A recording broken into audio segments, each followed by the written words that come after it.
সিরত আপনি পালন করা লাগবে, মানা লাগবে এবং এটা বাস্তবায়ন করা লাগবে। এটা হলো সিরত। আর মিলাদুন নবী হইল রসুলের জন্মভিত্তিক আলোচনা। বিশেষ করে এই সাধারণ মাদ্রাসার যে শিক্ষক ভাই খুব সুন্দর আলোচনা করছেন এবং আমার বড় ভাই কামরুল আহমদ সাহেব মিলাদুনের কিছু আদর্শ আলোচনা করেছিল, আমি ফলো করছি। আপনাদের মাত্র আমি আপনাদের আবার ছোট্টাম দিলাম, এখন যারা মিলাদুনবী পালন করি আমরা মন ছোট করার দরকার নেই। মন ছোট করার দরকার আছে, ছোট করার দরকার আছে কোনো সময় ছোট করবা না।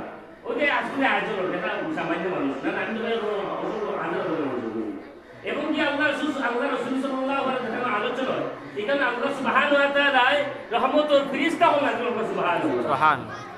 তাই এই আজকে মাহফিলটা শুরু মাহফিল না, বহুত বড় মাহফিল। আমরা সবাই দাবি করি আল্লাহর দরবার আল্লাহ রাব্বুল আলামিনের জন্য তার হাবিবুর দিদার দিয়ে আমরা ধন্যবাদ করছি। আমিন আমিন। মিলাদুন্নবীর দলিল আমরা পাইছি, আমরা জানি, আমরা প্রতি বছর করব। আমার অনুরোধ থাকবো আমার শাহান ভাই, কামরুল ভাই সহ আমার কামরুল ভাই সবার প্রতি, ইমাম সাহেবের প্রতি, যে প্রতি বছর ধরে এই মাহফিলটা আমরা ধারাবাহিকতা থাকি। আমরা যারা যারা আতিক ভাই, হাবিব ভাই, আমরা যারা আছি, আমরা যারা রইবা, আমরা আপনার অবস্থান যতটুকু পারি আমরা তাদের সহযোগিতা করবো। বিশেষ করে আজকে আইসি আমাদের মুরব্বী দিয়ে এখন দিকেন গ্রাম আর মুরব্বী আছে অনেক মনে হয় এটা বেটার বেটার না গিয়ে কিনা হ্যাঁ অনেকে আলোচনা হুন্ডা সকালে গিয়ে গজল হুন্ডা হুন্ডা রানি ফেরা হুন্ডা রানি আর উপরে বইয়া বইয়া বেটার করে খাওয়া আমি স্পষ্ট করে আমি সবাইকে বলতাম যে আপনি ফতোয়া দেওয়ার আগে ফতোয়া দেওয়ার অধিকার আপনি অর্জন করবেন। কোরআন হাদিসের ফতোয়া আপনি বাংলা বুখারী পড়িয়া আর সূরা ফাতিহার অর্থ করে আপনি ফতোয়া দেওয়া চাই না।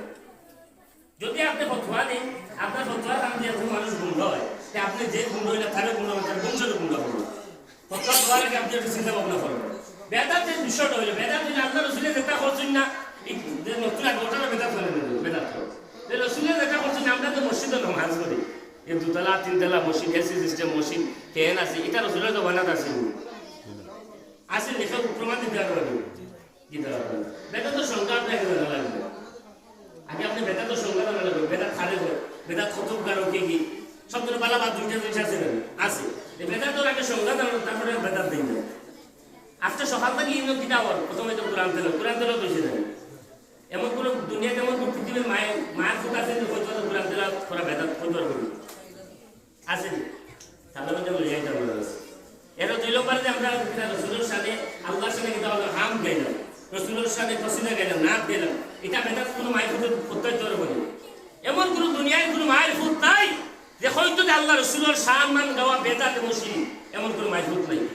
আমরা একটা হাদিস করি যে হাসান বিন সাবিত রাদিয়াল্লাহু তাআলা একটা হাদিস আছে যে আল্লাহ রাসূল সাল্লাল্লাহু আলাইহি ওয়াসাল্লাম দুনিয়ায় যেগুলো দেখা অবস্থায় আল্লাহ রসুলের সামনে থাকিয়া হাসান বিন সাবিত রাদিয়াল্লাহু তাআলা রসুলের প্রশংসা গাইতেন। ঠিক আছে, হাসান বিন সাবিত রাদিয়াল্লাহু তাআলা আল্লাহ রাসূলের সাহাবী, আল্লাহ রাসূলের সামনে তাকিয়া এবং এই হাসান বিন সাবিত রাদিয়াল্লাহু একটা মিম্বর আছে, যে মিম্বরে দাঁড়িয়ে আল্লাহ রাসূলের প্রশংসা গাইতেন। সুবহানাল্লাহ সুবহানাল্লাহ। যে হাসান বিন সাবিত রাদিয়াল্লাহু তাআলা রাসূলের সামনে তাকিয়া রাসূলের প্রশংসা করতে, ইয়া রাসূলুল্লাহ, যে আমার চোখে এরকম আর কোনো মানুষ আর দেখছি না, আপনারা যে জন্ম দিছে এরকম সন্তান আর কোনো মায়ের পৃথিবীর জমিনও জন্ম দিছিল তুলনা নাকি অনেক সামান্য অর্থ আছে, বিশাল লম্বা একটা কবিতা, এটা অসংখ্য হাদিস আছে। তাহলে আমরা যারা রসুলের কসিদা গাই, যারা নাচ গাই, রসুলের সামনে যারা এই গজলগুলা গাই, এটা গাওয়ার পক্ষে দলিল আছে কি? আমরা দলিল আছে নি? তাইলে আমরা আজকে থেকে আরো বেশ করে গাইতাম তো ইনশাআল্লাহ। যত বেশ দেখুন যারা গজল গায় এরা চেহারা আলাদা একটা নূর লাগে, যারা রসুলের আশিকা থেকে যারা দুনিয়াকে বিদায় দিছে, এরা মারা যাওয়ার বেলা চেহারা একটা নূর চলবে। আর যারা দুনিয়ায় দেখা অবস্থায় রসুলের দুরূদ দিয়া, রসুলের মিলাদ দিয়া ব্যঙ্গ করছে, ওই যে কিতাব একটা দুরূদ আছে আল্লাহুম্মা একটা দুরূদ ব্যঙ্গ করছে, যে বহুত পুরো আলিম, নাম কইয়েন না, বহুত পুরাতন আলিম, কিন্তু মারা যাওয়ার আগে ওলা অবস্থা হয়েছে, ক্যান্সারে মুখ ক্যান্সার হয়েছে, মুখে হয়েছে। এখন অনেক কইবা ইয়া আল্লাহ হুজুরে মিলাদ নবীর আলোচনা দিয়া যা বুঝো মুনাফিকি করলা, বদলাম কে না না, এটা বদলাম নাই। তুমি আমারে গালি দিবা, আমি বইতাম মনো, তুমি আমার রাসূলের সামনে তুমি বেয়াদবি করেন, বইতাম মনো, তুমি আমার রাসূলের প্রেম আর মহব্বত আমার অন্তরে দূর করবে, আমি বইতাম মনো।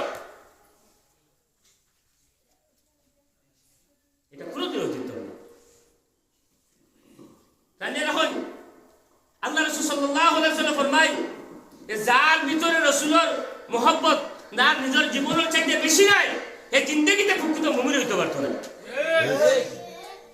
আল্লাহ রসুলের সাহায্য তোমার আল্লাহ রসুলের স্বয়ং জিজ্ঞে যাও মোর তুমি আমি নবীরে কেমন ভালোবাসো,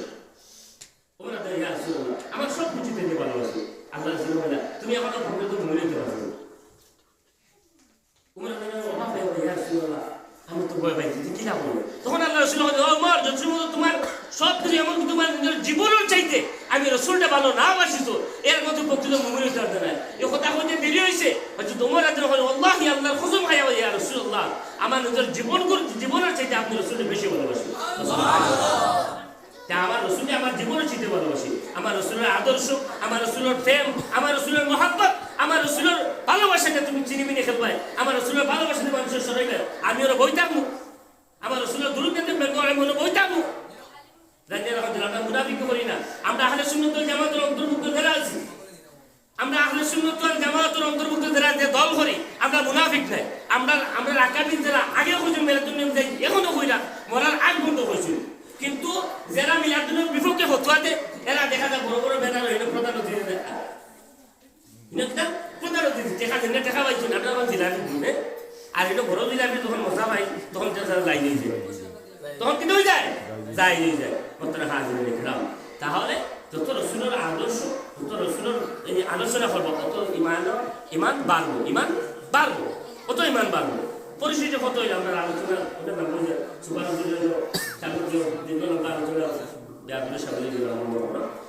পরিষ্কার হতে হইল আমরা মিলাদুনবী মাহফিল আয়োজন করি করবো ইনশাআল্লাহ। পাশাপাশি আমার অনুরোধ থাকবে আমরা যারা আহলে সুন্নাত সুন্নি যারা দাবি করি আমরা কিন্তু এখন কথা ভাইয়া সত্য আমরা নামে সুন্নি নেই, আমরা খামে সুন্নি বলা লাগবে। আমরা নামে সুন্নি হইলে হতো না, আমরা খামে সুন্নি হওয়া লাগবো। আমি রসুলের প্রেমিক কইলে কইমু ঠিক আছে, কিন্তু রসুলের প্রেমিকর প্রকাশ পাইব আপনার কাজ কর্মে আপনার ব্যবহারে। হ্যাঁ আমি বললাম রসুলটা ভালোবাসি ভালোবাসি ভালোবাসি, কিন্তু আমার কাজ আর কর্মে ব্যবহারে প্রকাশ পান না, তাহলে কিন্তু ভালোবাসা হইব না। আমার রোজ থাকবো, আমরা যারা মাঝে যারা নমাজ ধরি না আমরা নমাজ শুনতাম, আমরা যারা রোজা রাখার মাঝে গাফলাতে আমরা রোজা সুন্দর মতো রাখতাম, আমরা রসুলের আদর্শমান হইতাম, দাঁড়িয়ে রাখতাম, সুন্দর পা বন্দি হইতাম। যারা মা বাবা দুনিয়ায় জমিনে আসেন মা বাবার আমরা খেদমত করতাম, যারা মা বাবা দুনিয়ায় জমিনে নাই আমরা মা বাবাকে বেশ করে দোয়া করতাম।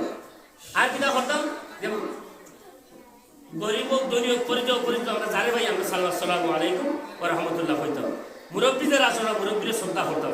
আমরা যারা যুবক ভাইয়ে গেছি আপনারা যে কোনো কাজ করে মুরব্বীর পরামর্শ ইয়া করবা, মুরব্বীর শ্রদ্ধা করবা, মুরব্বী হলের প্রতি আপনারা মায়া মহব্বত থাকে যান, তাহলে আমরা সমান সুন্দর হইব। এটা আমার রসুলের আদর্শ, এটা আমার রসুলের আদর্শ। আর আমরা হিংসা কিন্তু আমরা অন্তর থেকে আমরা সরাই দিতাম, মুনাফিকে সরাই দিতাম, তাহলে দেখবো আমরা প্রেম আর মহব্বতে আমরা রসুলের প্রেম আর মহব্বতে আল্লাহ আমরা অন্তরে বরফর করে দিব।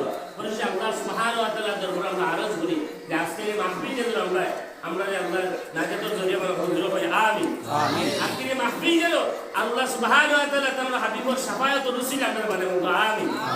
আজকে এই মাহফিল যেন রসুলের স্বপ্নের যুগে দেখা আমরা রসিলা আল্লাহ বানাবো মঞ্জুর হয় আমিন। পরিস্থিতি কত হইল আমার আলোচনা খুব কষ্ট হয়ে গেছে, কিছু কথা ধরে কই দিয়েছে, ওরা কিছু কষ্ট হয়েছে কিতালে শুধু কইলাম বারবার এ তারা বড় বড় টিভি বড় বড় পর্দা তারা ইন্টারনেট তারা যুক্ত হয়ে গেছে, অনলাইন যা আছে 2 নম্বর মালর তো এমন এড্রেস বেশি থাকে, 2 নম্বর মালর এড্রেস বেশি থাকে কিন্তু তারা যে কতটুকু খাবে গিয়া বাদিকা ফসে এটা তো আর হিসাব জানে বুঝছি কথা লাগি না। আমার অনুরোধ থাকবো আমরা যারা বাবা আছি মা আছি রসুলের আদর্শ রসুলের প্রেম আর মহব্বত আমরা সন্তানের অন্তর আমরা জায়গায় দিতাম করে দিতাম, তাহলে দেখবা যদি আপনার সন্তানের অন্তর রসুলের মহব্বত থাকে আপনার সন্তান যদি রসুলের আদর্শ হয় ওয়াল্লাহি আল্লাহর কসম খাইয়া কইয়া এই সন্তানের দ্বারা কোনো মা বাপ জিন্দেগিতে অপমানিত অপদস্থ হইতে নাই, এই সন্তানের দ্বারা জিন্দেগিতে কোনো মা বাপ কোনো খারাপ ব্যবহার পাইতে না যদি আমরা সন্তানের রসুলের আদর্শ করতাম পারি। আল্লাহ আপনারে আমারে আমরা সবাই তৌফিক দান করো, রসুলের আদর্শ তৌফিক দান করো। আমরা যারা 5 ওয়াক্ত নামাজ পড়ার অবস্থায় আল্লাহ তাআলা সবাই 5 ওয়াক্ত নামাজ সঠিক সময় সঠিক মতো আদায় করার তৌফিক দান করো। ওয়া আখিরু দাওয়ানা আলহামদুলিল্লাহি রাব্বিল আলামিন। আসসালামু আলাইকুম ওয়া রাহমাতুল্লাহ।